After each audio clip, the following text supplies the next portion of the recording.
MPSC वर जीवापाड प्रेम करणाऱ्या सर्व स्पर्धकांना माझा नमस्कार।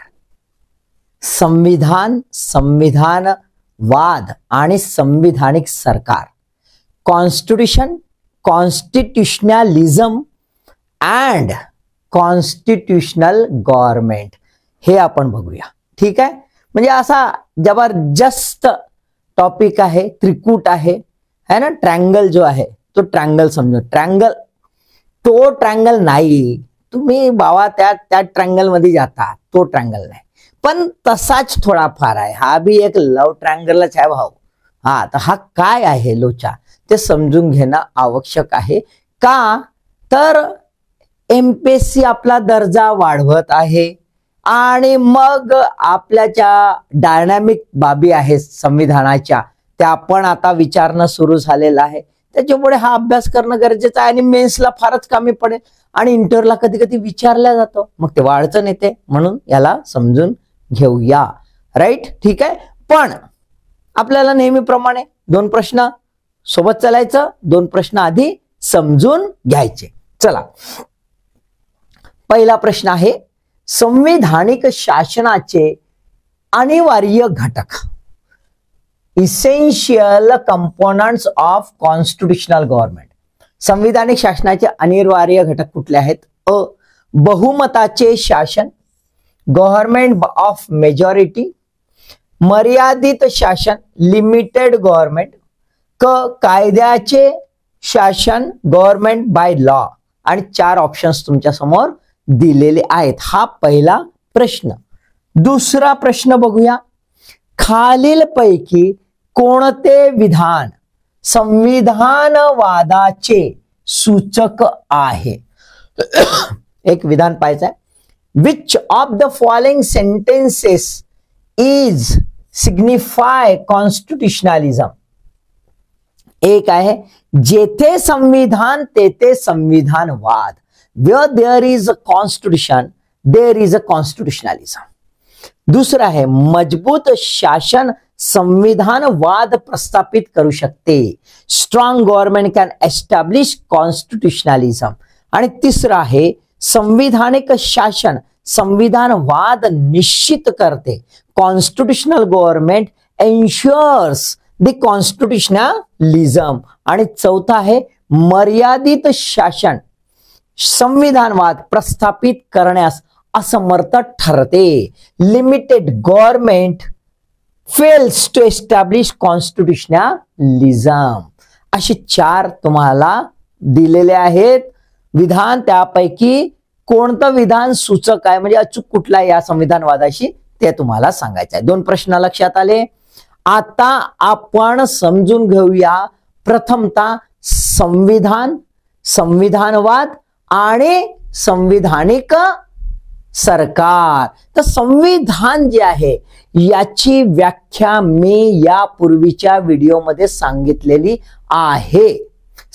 आहे। तुम्ही पाहिला का तो व्हिडिओ?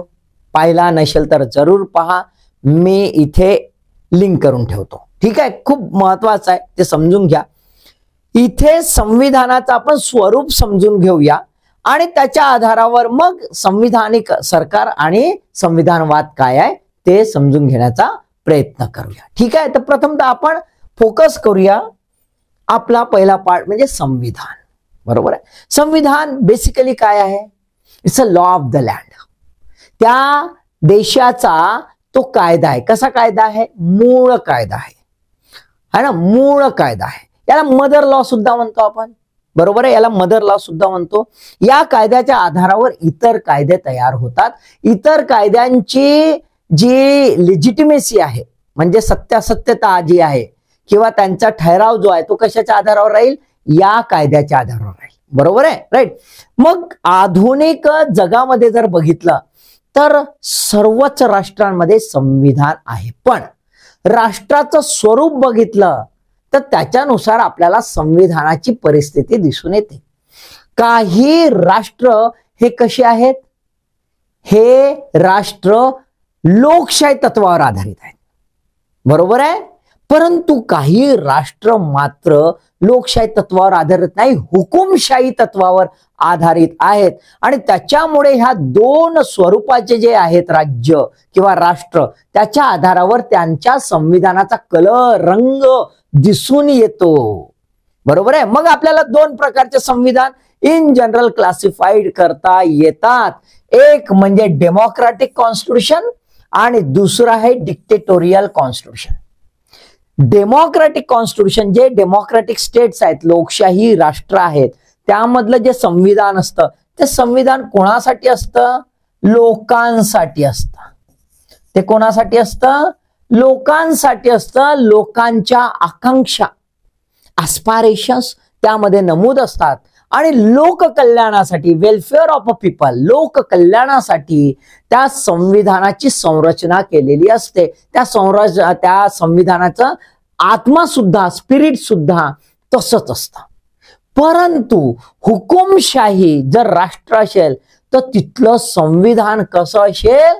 तिथलं संविधान तो हुकुमशाह जो आहे, डिक्टेटर है ना, जो हुकुमशाह आहे डिक्टेटर, त्याचा स्वतःचं राज्य कसं प्रबळ राहील, त्याची शक्ती कशी प्रबळ राहील, केवळ याच्यासाठीच तयार झालं असतं.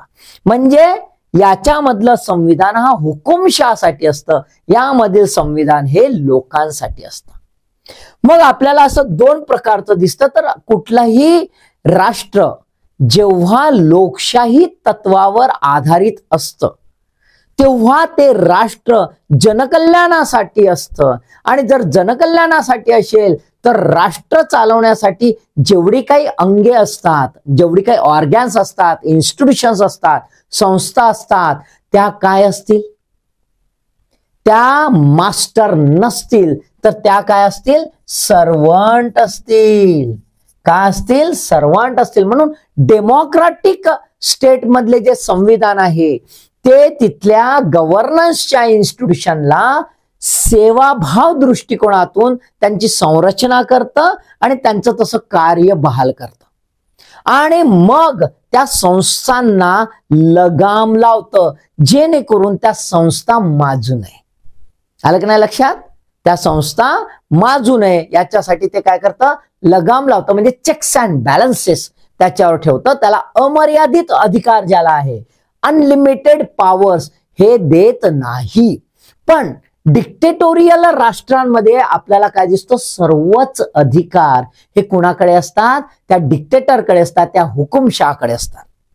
है ना. तुम्ही नॉर्थ कोरिया बघा, है ना, आपल्या बाजूला म्यानमार बघा, अत्यंत वाईट परिस्थिती आपल्याला दिसून येते. तिथेच आपण भारत स्वतः बघा, इतकी कॉम्प्लेक्सिटी, इतका प्रॉब्लेम्स असताना सुद्धा इथल्या लोकांसाठी हे संविधान बघा कसं तत्पर आहे आणि त्यात इथल्या संस्थांना सुद्धा कसं एकदम टाईट करून टाकतं. किती चान्स घ्यायचा प्रयत्न केला तरी संस्था काही चान्स घेऊ शकतात नाही, स्टेट ऑर्गन्स चान्स घेऊ शकत नाही, ना पार्लमेंट काही करू शकत, ना एक्झिक्युटिव्ह काय करू शकत आणि ना न्यायालय काय करू शकत. कितीही चान्स घेतला कोणी तरी काही होऊ शकत नाही. का? कारण की भारतामधलं संविधान कसं आहे? हे कल्याणकारी लोकशाही तत्वावर आधारलेलं संविधान आहे. एवढा कॉन्सेप्ट क्लिअर झाला. मग आता जर आपण बघितलं की हे एक प्रकारचं कॉन्स्टिट्यूशन आहे जे लोकशाही तत्वावर आहे, याला आपण काय म्हणू? Democratic constitution. याला काय म्हणू आपण? डेमोक्रेटिक कॉन्स्टिट्यूशन, लोकशाही संविधान. आणि हे झालं हुकुमशाही संविधान. आता हुकुमशाही संविधान हे लोकांसाठी नाहीच, तर त्याच्यामुळे याच्यामध्ये जो लोकांसाठी करण्याचा, काहीतरी करण्याचा सेवाभाव जो आहे तो मात्र याच्यात दिसणार नाही. बरोबर आहे? ठीक आहे. आता याच्या आधारावर जर आपण बघितलं तर आपल्याला दिसतंय की डेमोक्रेटिक कॉन्स्टिट्यूशन जे आहे, लोकशाही तत्वावर आधारलेलं संविधान आहे, तर यातले महत्वाचे घटक काय? तर दोन महत्वाचे घटक दिसतात. एक आहे मर्यादित सरकार, लिमिटेड गव्हर्नमेंट, आणि दुसरा आहे कायद्याचे राज्य, रूल ऑफ लॉ. हे दोन अनिवार्य घटक आहेत कोणाचे? डेमोक्रेटिक कॉन्स्टिट्यूशन, लोकशाही संविधानाचे. ज्या संविधानाच्या आधारावर किंवा ज्या संविधानामध्ये ह्या दोन तरतुदी नसतील, है ना, एक मर्यादित सरकार असं कुठलं तरी संकल्पना नसेल किंवा अशा प्रकारच्या तरतुदी नसतील किंवा कायद्याचे राज्य जर ते प्रस्थापित करू शकत नसेल तर त्याला आपण लोकशाही संविधान म्हणू शकणार नाही. आता मग मर्यादित सरकार म्हणजे काय? है ना, मर्यादित सरकार म्हणजे कमजोर सरकार काय? मर्यादित सरकार म्हणजे ज्याला बांधून ठेवलाय, काहीच करू देत नाही असं सरकार काय? किंवा मर्यादित सरकार म्हणजे फारच कमी काम, त्याला कामधंदे नाही असं सरकार काय? नाही. मर्यादित सरकार हे खूप महत्वाचं आहे, कारण की पॉवर जो आहे, पॉवर मुळे माणूस तानाशाह बनू शकतो. एखादी संस्था इतकी प्रबळ बनू शकते की ती सर्व कक्ष होईल आणि सर्वांना संपवून टाकू शकते. कारण की पॉवर जो आहे, शक्ती जी आहे, त्याच्यात आपोआपच गरमी असते, त्याला आपोआपच गरमी येते. तुम्हाला माहित आहे, थोडेसे 2 पैसे खिशात आले की माणूस माजते, तर मग करोडो रुपये खिशात आले तर किती माजन? मग आता हे रुपये छापाची मशीन जर माझ्याजवळ आली तर मी किती माजीन? बरोबर आहे. मग ज्याले पाहिजे त्याला हंटर मारायची अधिकार मला मिळाला तर मी किती माझी? म्हणजेच काय, तर power makes man corrupt and more the power makes man more corrupt. मग अधिकार अमर्याद राहिले तर माणूस अराजक होऊ शकतो, डिक्टेटर होऊ शकतो. असं होऊ नये म्हणून त्याच्या अधिकाराला मर्यादा देणे आवश्यक आहे. तर ज्या संस्थेमध्ये, ज्या शासनाच्या अधिकारांना मर्यादा म्हणजे त्यांचे अधिकार हे बांधून ठेवल्या जातात जेणेकरून ते अराजक होऊ नये, त्याला आपण लिमिटेड गव्हर्नमेंट म्हणतो. लिमिटेड गव्हर्नमेंट म्हणजेच पॉवरफुल गव्हर्नमेंटच्या अगेन्स्ट मध्ये आहे असं नाही. लिमिटेड गव्हर्नमेंट म्हणजे वीक गव्हर्नमेंट असं नाही. लिमिटेड गव्हर्नमेंट म्हणजे अमर्याद अधिकार बहाल न केलेले सरकार. अमर्याद अधिकार बहाल न केलेले सरकार. कारण अमर्याद अधिकार काय बनवतं? डेस्पोटिक, राक्षस बनवतं. माजला माणूस होऊ शकतो. आलं की नाही लक्षात? मग हे कशासाठी आहे? तर हे लोकांसाठी आहे. लिमिटेड गव्हर्नमेंट कशासाठी? लोकांसाठी. आता लोकांसाठी आहे म्हणजे ते काय आहे? लोकांचा सेवक आहे. लोकांचा. आता सेवकाला काही अधिकार दिले काम करायला, त्याला जर पूर्णच अधिकार दिले है ना, तर काय होईल? नोकराला पूर्ण अधिकार द्या, नोकर माझन का नाही? बरोबर आहे. म्हणून नोकराला पूर्ण अधिकार का नाही? कारण की कोणासाठी आहे? लोकांकरिता आहे. Limited government is a government for the people. लोक कल्याणाकरिता असतं. आणि हे कसं असतं? लिमिटेड गव्हर्नमेंट, मर्यादित सरकार हे कायद्याचं शासन असतं. ते कायद्याच्या बाहेर काम करत नाही. जर एखादं शासन कायद्याच्या बाहेर काम करायला लागलं किंवा कायदा अनावश्यक हातात घ्यायला लागला किंवा कायद्याचा दुरुपयोग करायला लागला तर त्या सरकारला आपण मर्यादित सरकार म्हणणार नाही. त्या सरकारला आपण मर्यादित सरकार म्हणणार नाही. मग बाबा असं जर एखादं सरकार करतं तर कॉन्स्टिट्यूशन चुकलं का? कॉन्स्टिट्यूशन मध्ये प्रोव्हिजन आहेत का? हे महत्वाचं आहे. कॉन्स्टिट्यूशन मध्ये प्रोव्हिजन जर असेल की सरकारला मर्यादित ठेवायचं आहे पण त्यानंतरही सरकार नालायकपणा करत असेल तर त्याला संविधान काय करणार? त्याला काय करू शकत नाही. मग त्याच्यासाठी इकडे येतं लोक है ना. ते लोक कसे आपण पुढे पाहूया. ठीक आहे. पण इथे का लक्षात आलं? लिमिटेड गव्हर्नमेंट का?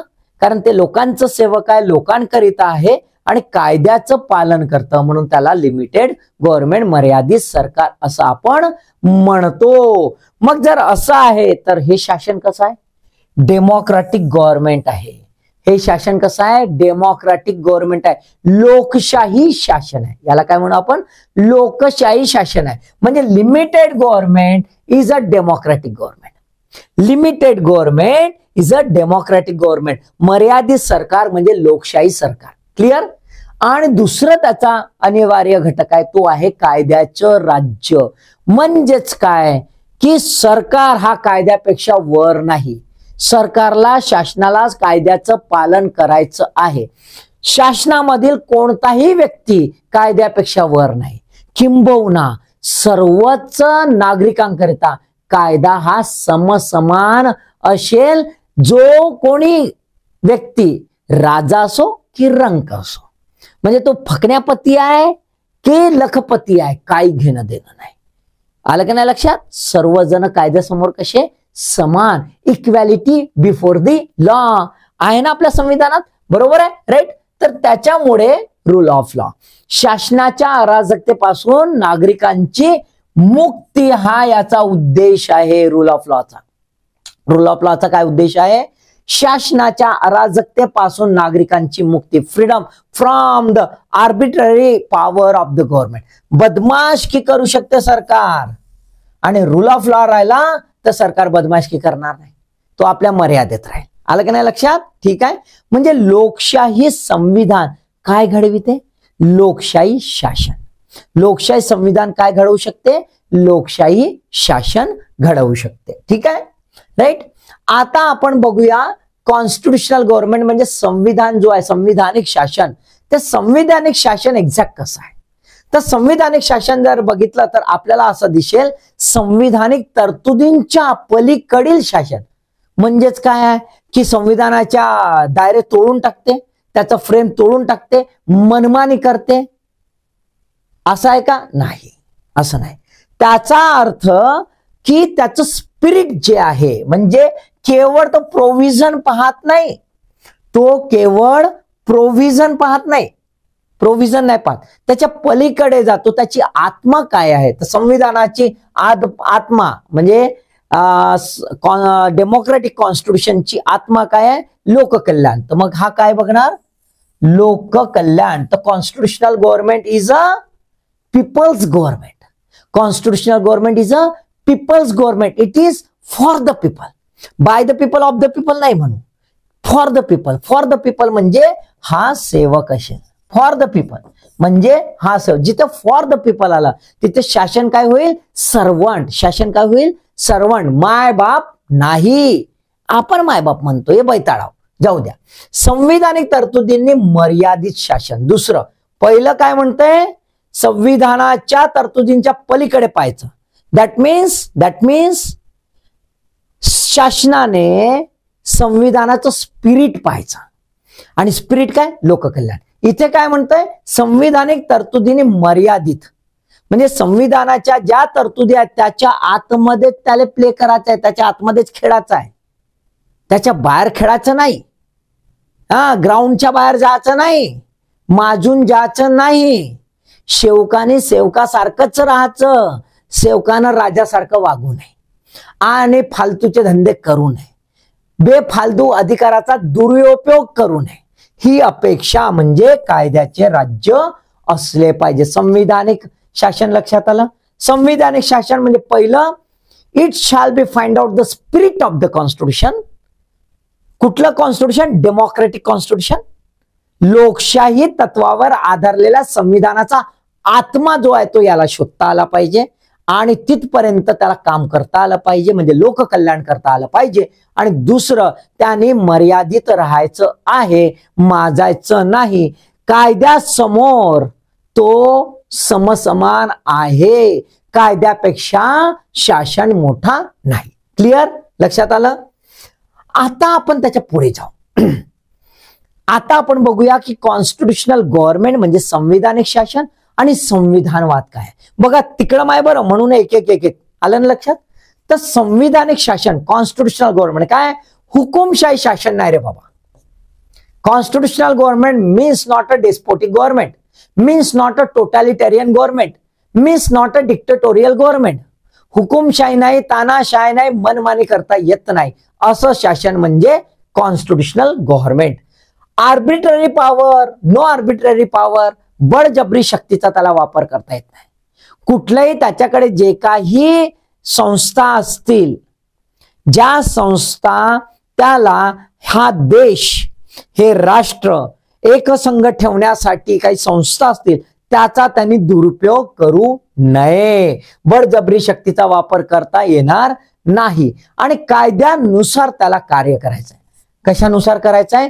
कायद्यानुसार. कायद्याने जे सांगितलं, कायद्याच्या बाहेर त्याला कार्य करता येणार नाही. No any work which is a extra constitutional. संविधानाच्या बाहेरचं भालधंदे करता येत नाही. भालधंदा करासाठी हे शासन नाही. म्हणजेच गव्हर्नमेंट फॉर द पीपल. खूप महत्वाचा शब्द आहे हा.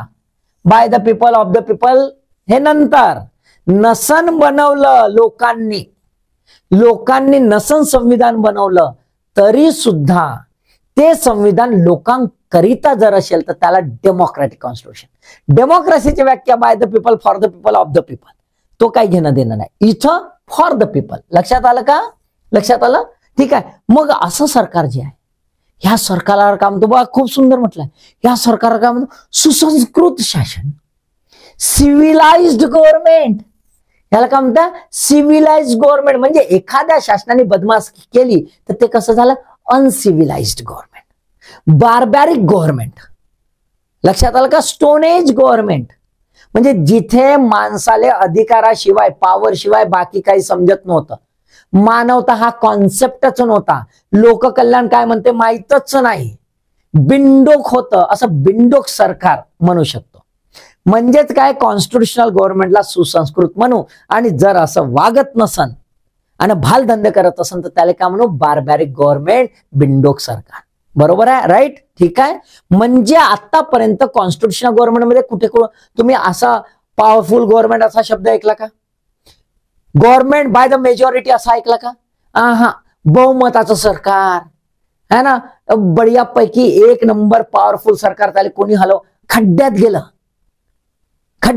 कॉन्स्टिट्युएंट असेंब्लीचं तुम्ही डिबेट ऐकाल तर पार्लमेंटरी फॉर्म ऑफ गव्हर्नमेंट बनवताना कॉन्स्टिट्युएंट असेंब्लीमध्ये डिबेट झाला होता. कोणता?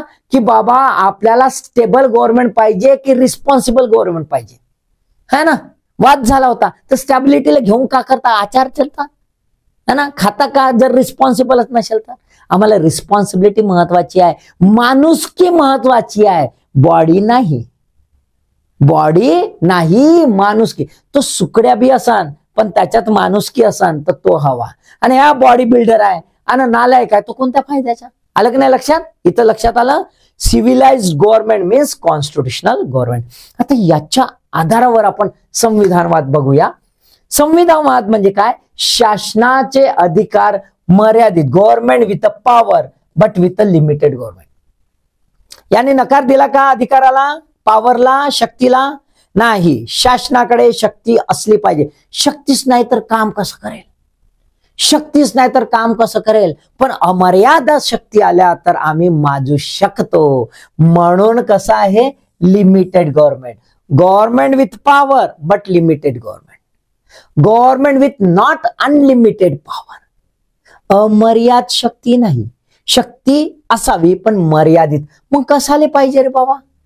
कशाला पाहिजे? तर आपल्याला असं दिसते, याच्या आधारावर आपल्याला महत्वाचं आहे की कायद्याचे राज्य असले पाहिजे. म्हणून त्याला मर्यादित शक्ती, कायद्याचे राज्य. कारण की याला पॉवर दिले आणि पुन्हा लॉर्ड ऍक्टरनी म्हटलंय ते सांगितले, power makes man corrupt and more the power makes man more corrupt आणि absolute power makes man absolutely corrupt.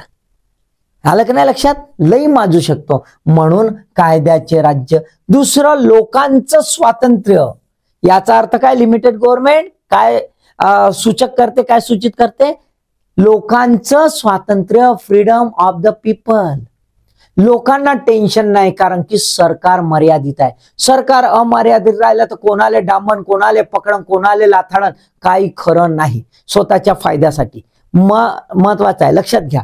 म्हणजेच काय? लोकांचं स्वातंत्र्य अबाधित राहू शकत नाही. लिमिटेड गव्हर्नमेंट मध्ये लोकांचं स्वातंत्र्य अबाधित राहू शकतं. दुसरं, effective government. Limited government means not a week government. Limited government means effective government, not a powerful government. आलं की नाही? इफेक्टिव्ह म्हणजे काम करण्या एवढी शक्ती त्याला दिली आहे संविधानाने, जेवढी आहे तेवढी दिली आहे. बरोबर? त्याने त्याचा वापर केला पाहिजे. जर तो नालायकच असन, त्याला जर धंदेच करायचे असन, बालधंदे, एवढे मोठे अधिकार देऊन तो काहीच करू शकणार नाही. तो म्हणून मला अजून पाहिजे. बरोबर? जो म्हणते ना मला अजून अधिकार पाहिजे, समजून जातो तो नालायकच आहे, माझलाच आहे. आलं की नाही लक्षात? त्याचा इंटेन्शन बरोबर नाही. संविधानाने, डेमोक्रॅटिक संविधानाने, लोकशाही संविधानाने जितके अधिकार शासनाला दिले आहेत ते सफिशियंट आहेत, मोर दॅन सफिशियंट आहे. त्याची नीती बरोबर असणे आवश्यक आहे. म्हणजे तिथे काय म्हणतो? परिणामकारक शासन असलं पाहिजे. मग कायद्याचे राज्य जिथे असेल, लोकांचे स्वातंत्र्य अबाधित राहत असेल आणि परिणामकारक शासन असेल तर ते काय झालं, डेमोक्रॅटिक सिव्हिलायझेशन. त्याला काय म्हणू आपण, डेमोक्रॅटिक सिव्हिलायझेशन. म्हणजेच काय, तर constitutionalisation is nothing but the modern democratic civilisational nation. असं राष्ट्र ज्या राष्ट्रामध्ये आधुनिक तत्वावर आधारित लोकशाही संस्कृती नांदते, असा राष्ट्रामधील जो काही वातावरण आहे त्या वातावरणाला आपण काय म्हणू, संविधानवाद असं आपण म्हणू. मग संविधानवाद याच्याशी संबंधित आहे, म्हणजे कॉन्स्टिट्युशनल गव्हर्नमेंट आहे, म्हणजे कॉन्स्टिट्युशनलिझम आहे असं आपण म्हणू शकतो. त्याच्यापूर्वी जर गेलं आपण तर डेमोक्रॅटिक कॉन्स्टिट्यूशन आहे म्हणून कॉन्स्टिट्युशनल गव्हर्नमेंट आहे, आणि कॉन्स्टिट्युशनल गव्हर्नमेंट आहे म्हणून कॉन्स्टिट्युशनलिझम आहे असं आपण म्हणू शकतो. लिंक लक्षात आली, ठीक आहे, राईट. आता आपण बघूया की संविधानवाद जो आहे, हा संविधानवाद जो आहे तो एक्झॅक्ट काय आहे ना. आपण आता लिंक लावून समजायचा प्रयत्न केला. आता आपण त्याला थोडीशी उकल करूया. पहिलं महत्वाचं, इझम म्हटलेलं आहे, वाद आहे एक, बरोबर आहे. एक आपल्याला ज्याला आपण उपदेश ज्याला म्हणतो, डॉक्ट्राईन, असं काय आहे, असा विश्वास आहे, असं काहीतरी आहे. मग आता संविधानवाद म्हणजे पहिला काय, संविधानिक शासनावरचा विश्वास. It's a belief on the constitutional government. मग कॉन्स्टिट्युशनल गव्हर्नमेंट म्हणजे काय, a government which is a servant for the people. लोकांच्या सेवेकरिता असलेला सेवक, लोककल्याणाकरिता असलेला सेवक, म्हणजे कॉन्स्टिट्युशनल गव्हर्नमेंटवर विश्वास ठेवणे म्हणजेच संविधानवाद, बरोबर आहे. मग एक प्रकारची संस्कृती आहे ज्याच्यामध्ये जनमानसच स्वतः डिसिप्लिन होतोय, ज्याच्यामध्ये असं वातावरण निर्माण होतंय की सरकार मर्यादित राहून लोककल्याणाकरिता पुरेपूर वापर करतोय स्वतःच्या शक्तीचा, बरोबर आहे, राईट. दुसरा आहे शासकीय कार्याच्या वैधतेवर नियंत्रण ठेवणारा उपदेश म्हणजेच संविधानवाद. म्हणजेच काय, संविधानवाद हा अमर्यादित अधिकार बहाल करत नाही. संविधानवाद हा शासनाच्या अधिकाराला मर्यादित ठेवून त्याला परिणामकारक शासन पद्धती बनवण्याचा तो प्रयत्न करतोय. मर्यादित शासन जे संविधानाचे अस्तित्व निश्चित करते, असं जे आहे ते संविधानवाद. कशाची निश्चित करते, कशाची, संविधानाचे अस्तित्व निश्चित करते. कोण, मर्यादित शासन, लिमिटेड गव्हर्नमेंट हे संविधानाच्या ज्या तरतुदी आहेत त्याचा पुरेपूर वापर करते. संविधानाच्या तरतुदीच्या आतमध्येच स्वतःच्या अधिकाराचा वापर करते आणि जनकल्याण करते, म्हणून त्याचे अस्तित्वच निश्चित करते. संविधानाला तो डावलत नाही, कारण की संविधानाच्या तरतुदींना तो व्हायलेट कुठेही करत नाही. क्लिअर. शासनावरील अंकुश प्रस्थापित करून स्वातंत्र्याच्या संरक्षणाची हमी म्हणजेच संविधानवाद. काय म्हणतो, शासनावरील अंकुश, अंकुश असला पाहिजे, चेक असले पाहिजे, कंट्रोल असला पाहिजे. जर शासनावर नियंत्रण नसेल, शासनावर कुठलाही अंकुश नसेल, तो निरंकुश असेल तर मनमानी होऊ शकते. कारण की तो अंकुश त्याच्यावर जर असेल तर स्वातंत्र्याच्या संरक्षणाची हमी देता येईल. नाही तर राज्याकडे इतका पॉवर आहे, सरकारकडे इतका पॉवर आहे की कोणालाही तो संपवू शकतो, बरोबर आहे, इथपर्यंत त्याला अधिकार आहे ना. तर त्याच्यामुळे स्वातंत्र्याची हमी जर द्यायची असेल संरक्षणाची, तर त्याच्यावर अंकुश असलाच पाहिजे. म्हणजेच आता आपल्याला लक्षात येईल, संविधानवाद म्हणजे जो संविधानिक शासनावर विश्वास ठेवतो, जो मर्यादित सरकार निर्माण करण्यावर विश्वास ठेवतो, जो लोकांचे स्वातंत्र्य अबाधित राहील याच्यावर विश्वास ठेवतो, जो शासनावर अंकुश ठेवून संविधानाचं अस्तित्वच टिकवेल, असं जे काही आहे ते म्हणजे संविधानवाद. मग संविधानवाद काय आहे, सुनिश्चित करतं तर कायद्याचे राज्य, मर्यादित शासन आणि लोकांचे स्वातंत्र्य हे सुनिश्चित करणारे असं काही वातावरण आहे, असं काही मिलियू आहे, असं काही एन्व्हायरमेंट आहे, इकोसिस्टीम आहे त्या राष्ट्राची, त्याला आपण संविधानवाद म्हणता येईल. क्लिअर, मॅटर क्लिअर झाला. मग आता संविधानवाद जो आहे त्याचे आपण काही बेसिक प्रिन्सिपल जे आहेत ते बेसिक प्रिन्सिपल समजण्याचा प्रयत्न करूया. लुईस हेनकिन जे आहेत है ना, लक्ष्मीकांत मध्ये हे दिलेलं आहे ना, 8 दिलेले आहेत, त्याच्या व्यतिरिक्त बरेचसे आहेत, पण आपण लक्ष्मीकांतला धरून समजून घेण्याचा प्रयत्न करूया. संविधानिक तज्ञ आहेत, त्यांनी संविधानवादाची तत्वे जी आहेत, प्रिन्सिपल्स किंवा अटी, त्या किती त्या दिलेल्या आहेत, 8 इथे दिलेल्या आहेत. ब्रीफली समजण्याचा प्रयत्न करूया. प्रत्येकावर एक लेक्चर होऊ शकतं, आलं की नाही लक्षात, पण आपण ब्रीफली समजूया. पहिला आहे जनतेचे सार्वभौमत्व, पॉप्युलर सॉव्हर्निटी. दुसरं आहे कायद्याचे राज्य, रूल ऑफ लॉ. तिसरं आहे लोकशाही शासन, डेमोक्रेटिक गव्हर्नमेंट. चौथं अधिकार विभक्त व्यवस्था, सेपरेशन ऑफ पॉवर. पाचवं स्वतंत्र न्यायपालिका, इंडिपेंडंट ज्युडिशरी. सहावा आहे लष्करावर नागरी नियंत्रण, civilian control over the military. सातवा आहे पोलीस कायद्यानुसार कार्य आणि न्यायपालिकांचे नियंत्रण, police government by law and judicial control. आणि शेवटचा आहे व्यक्तिगत हक्कांचा सन्मान, है ना, respect for the individual rights. पहिलं जर बघितलं popular sovereignty. Popular sovereignty means who is ultimately sovereign. सार्वभौम शेवटचे कोण, तर लोक, पीपल. कोण आहे, लोक. लोक हे सॉव्हरीन आहे, है ना. पार्लमेंट सॉव्हरीन नाही, संसद हे नाही. मग संसदेत बसणारे MLA MP नाही, त्यांनी माजू नये, लोकांनी त्यांना माजू देऊ नये. पॉप्युलर सॉव्हर्निटी. आणि जर ते माजले तर पॉप्युलर सॉव्हर्निटी लोकांनी वापरायची आहे. काय वापरायची आहे, बॅलेट बॉक्स, मतदान. काय अधिकार आहे लोकांना, लोकांना अधिकार आहे का जो MLA MP माजला, जे सरकार माजलं त्याला त्याची जागा दाखवायची. कारण की सर्वात शेवटची शक्ती निवडण्याची, सरकार निवडण्याची शक्ती कोणाजवळ आहे, लोकांजवळ. पॉप्युलर सॉव्हर्निटी. लक्षात आलं का, अल्टिमेट सॉव्हरीन आर पीपल. ठीक आहे. दुसरं आहे कायद्याचे राज्य, रूल ऑफ लॉ. म्हणजेच काय, कायद्यासमोर समानता, कायद्या समोर समानता आणि समान कायदा. Equality before the equal protection of law. आपल्याला इथे दिसते कायद्याचे राज्य आहे, कोणीही कायद्यासमोर उच्च किंवा नीच नाही. Show me man I will show you rule, तसं चालत नाही. बाप दाखव नाही तर श्राद्ध कर, म्हणजे कायद्याचे राज्य. ठीक आहे. सर्व काय कायद्यासमोर समान. एका गुन्ह्याला जी शिक्षा गरिबाला असेल ती श्रीमंताला असेल. श्रीमंत गरिबीमध्ये भेद करता येत नाही, उच्च नीच भेद करता येत नाही. एखाद्या पदावर कोणी असेल म्हणून त्याला वाचवता येत नाही. Clear, right. आणि हे पण प्रोव्हिजन आपल्या संविधानात आहे, वरचं पण प्रोव्हिजन आपल्या याच्यात आहे. लोकशाही शासन, डेमोक्रॅटिक गव्हर्नमेंट.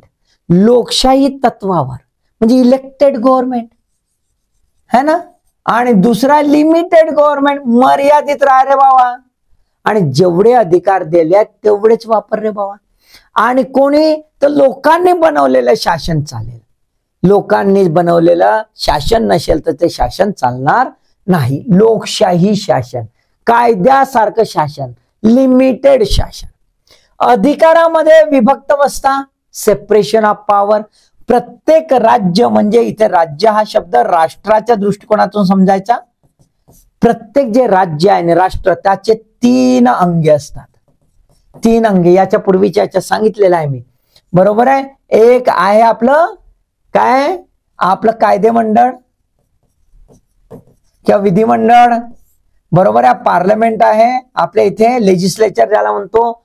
दुसरं आहे एक्झिक्युटिव्ह, कार्यपालिका आहे, बरोबर आहे, म्हणजे एक्झिक्युटिव्ह. आणि तिसरं जे आहे ते न्यायपालिका, बरोबर आहे. न्यायपालिका म्हणजे ज्युडिशरी. ह्या तिन्ही यांचं काय केलंय, सेपरेशन ऑफ पॉवर.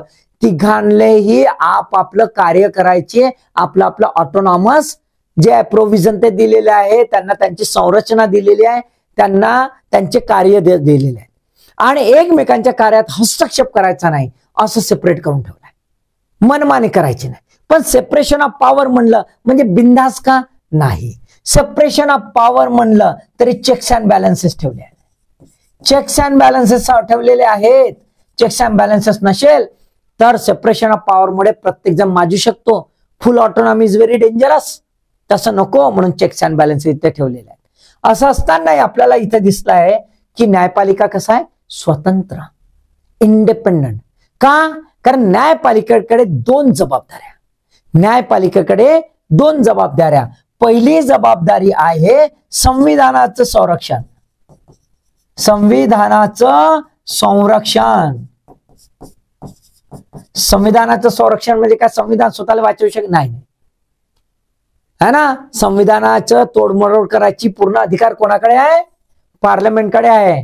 ते बदमाशी करू शकते, गेम खेळू शकते. म्हणून न्यायपालिकेला अधिकार दिलाय की बाबा काय तोडमोड केली तर तुझ्यासमोर येईन केस, तर तू पाहून घ्यायचं.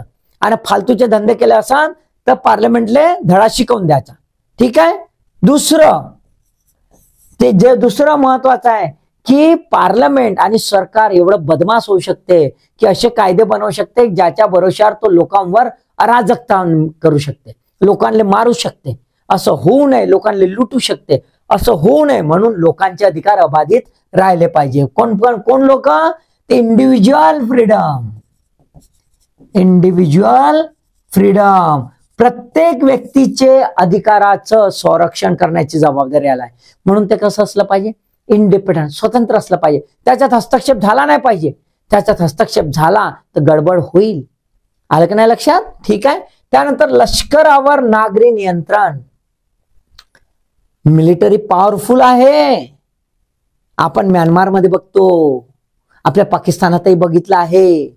जिथे मिलिटरीवर कंट्रोल नसेल ते राष्ट्र केव्हा संपून जाईल, केव्हा काय होईल काही खरं नाही. बरोबर आहे, राईट.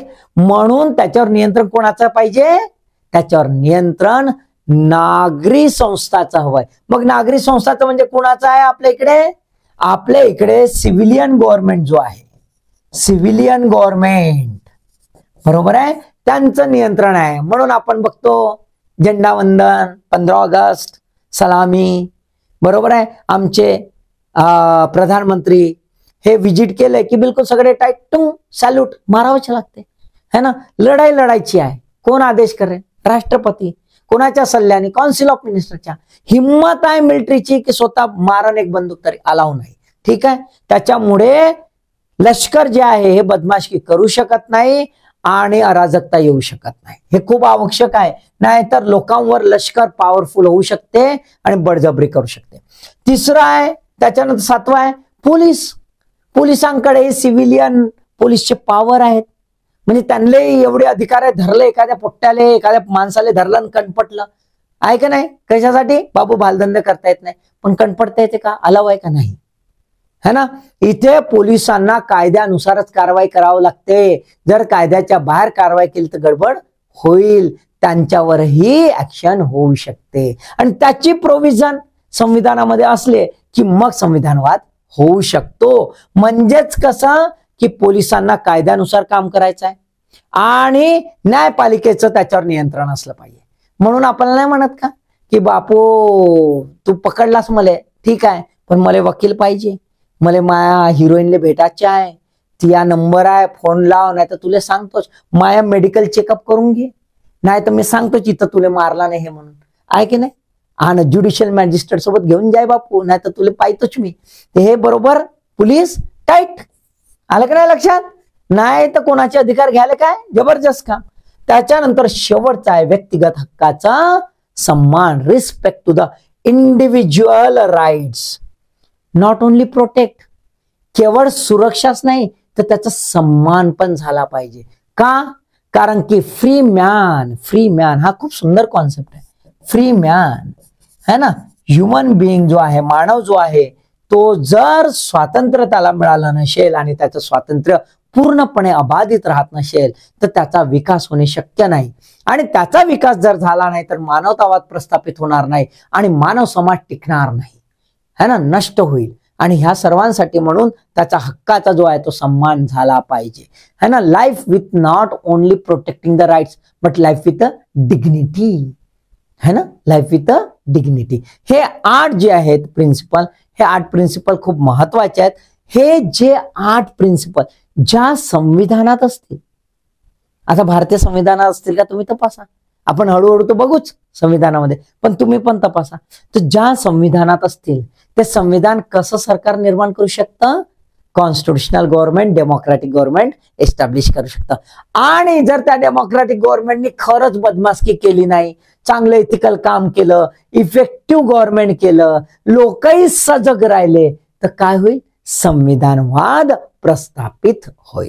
क्लिअर? ओके, ठीक आहे. मग आता गंमत अशी आहे की संविधान आहे म्हणून संविधानवाद आहे, म्हणजे जेथे संविधान तेथे संविधानवाद असं होऊ शकतं का? है ना? जेथे संविधान तेथे संविधानवाद असं होऊ शकतं का? आताच्या लेक्चरवरून तुम्हाला लक्षात आलं. होऊ शकतं का?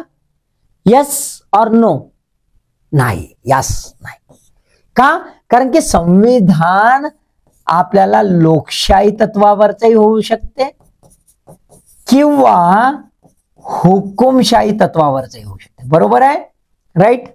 दुसरं असं की जरी लोकशाही तत्वावरचं एखादं शासन निर्माण झालंच, पण जर त्या शासनाने याला धुळीस मिटवलं तर, संविधानाला पायमल्ली केलं तर, संविधानाच्या तरतुदींची अवहेलना केली तर, ते शासन हे लोकशाही शासन बनू शकत नाही. ते तानाशाही शासन, म्हणजे आपण त्याला डिक्टेटोरियल गव्हर्नमेंट इन डिस्गाइज सुद्धा म्हणू शकतो. म्हणजे दिसतं तर संविधानिक तत्वावर बाहेरून, पण आतमधून छुप्या ह्याच्याने ते नालायकच आहे. तर जर याची पायमल्ली केली तरी, जरी हे डेमोक्रॅटिक कॉन्स्टिट्यूशन असेल तरी ते डेमोक्रॅटिक गव्हर्नमेंट राहणार नाही. आणि डेमोक्रॅटिक गव्हर्नमेंट राहणार नाही म्हणजे लिमिटेड गव्हर्नमेंट राहणार नाही, आणि त्याच्यामुळे संविधानवाद प्रस्थापित होऊ शकत नाही. म्हणजे संविधानवाद प्रस्थापित व्हायला महत्वाचं हे आहे की संविधान लोकशाही तत्वावर असलंच पाहिजे, हे तर आहेच, पण शासन सुद्धा लोकशाही तत्वावरच असलं पाहिजे, तरच संविधानवाद प्रस्थापित होऊ शकतो. म्हणजेच काय तर संविधान आहे किंवा नाही महत्वाचं नाही आहे. संविधानवाद असेल तर लोकशाही असेल. आणि ज्या देशामध्ये खऱ्या अर्थाने लोकशाही रुजली खुल्ली फुल्ली असेल तिथे संविधानवाद नक्कीच असेल. क्लिअर? काही अडचणी? हे थोडंसं क्लिष्ट आणि थोडंसं असं आहे कॉन्सेप्च्युअल गोल मटर फिरून, पण खूप महत्वाचं आहे. खूपच महत्वाचा कॉन्सेप्ट आहे. आजच्या घडीला अत्यंत महत्वाचा आहे. साऱ्या जगामध्ये संविधानवाद हा खूप गाजलेला आहे की बाबा बरेचसे राष्ट्र दिसतात असे की संविधानिक दृष्टिकोनातून प्रत्यक्षात मात्र संविधानवाद तिथे नांदत नाहीये.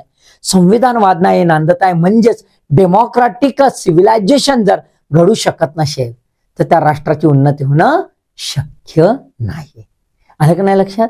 आणि याच्यासाठी आम्हा सर्व नागरिकांना, सर्वांना प्रयत्न करायचा आहे, सजगता ठेवायची आहे, जाणते राहायचं आहे.